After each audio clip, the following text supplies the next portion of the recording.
این یک به دفنس عادیه. حالا چی میشه اگه بد بیاد این سمت؟ یعنی من یه دفنس انجام میدم که بدم در واقع یه جای دیگه شه و یه جوری میشه گفت فیک بد دفنس. من محمدم و به چنل من خوش اومدید. اگه از ویدیو خوشتون اومد لایک و ساب یادتون نره. بزن بریم سراغ ویدیو. لیتس گو. مچ شروع شد و من اسپان شدم. گذاشتم تا 30 تا آیرون به دست بیارم. بعدش هم یکم وول و یه پیککس خریدم و بدم و دف کوچولو دادم و رفتم سراغ ساید راشم.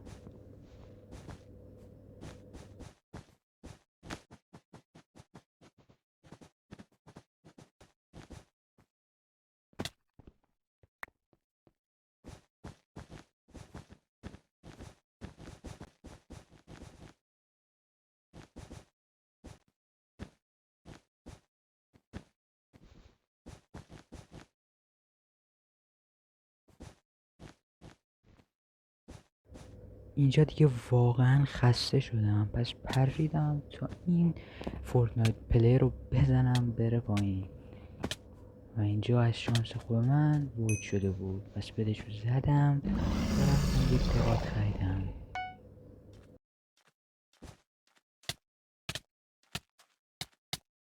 ولی متاسفانه خودش رو نتونستم بزنم.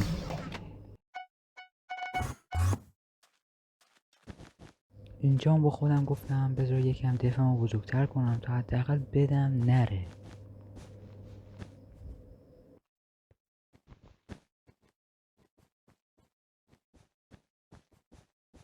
و با فایربال کارش رو تموم کردم.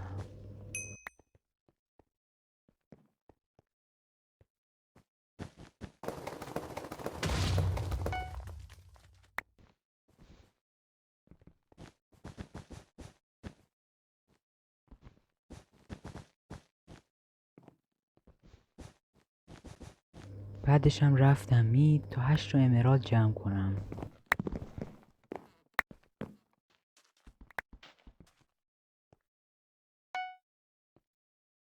برگشتم بیس و با اون 8 تا امرالدی که جمع کرده بودم 8 تا obsidian خریدم تا دفعمو انجام بدم.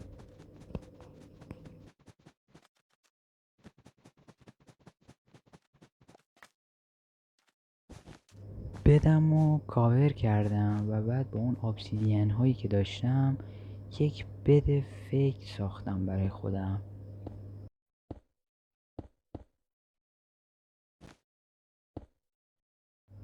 و به این شکل این میشه بد فیک ما.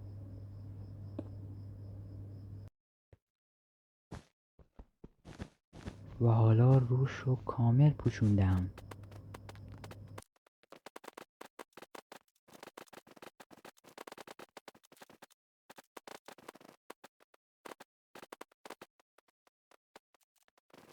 دوباره تصمیم گرفتم برم میدل و امرالد جمع کنم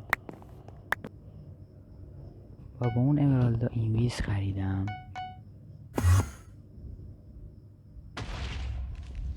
و اینجا از شانس بد من پینگ سرکلش پیدا شد. منم جلوش اینویز کردم.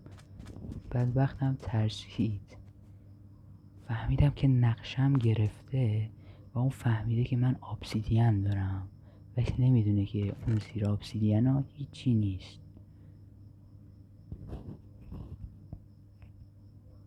پینک داشت برای خودش وسیله جمع میکرد تا بدمو بزنه. منم همینجا واسطه بودم ببینم اون چیکار میکنه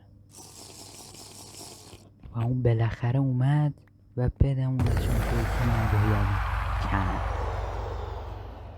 پس منم کشتمش تا برم و حداقل وین بگیرم.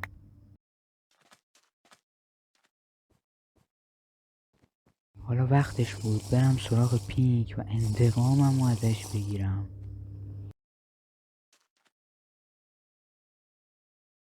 اینجا هم اصلا متوجه من نشد. منم از کنارش رد شدم و رفتم برای بدش.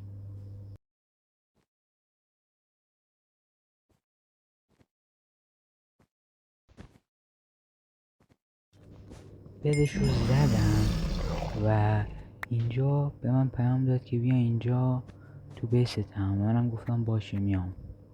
نمیدونم واقعا چرا باید همچین چیزی به دشمن خودت بگی، ولی اینویست کردم و رفتم سراغش.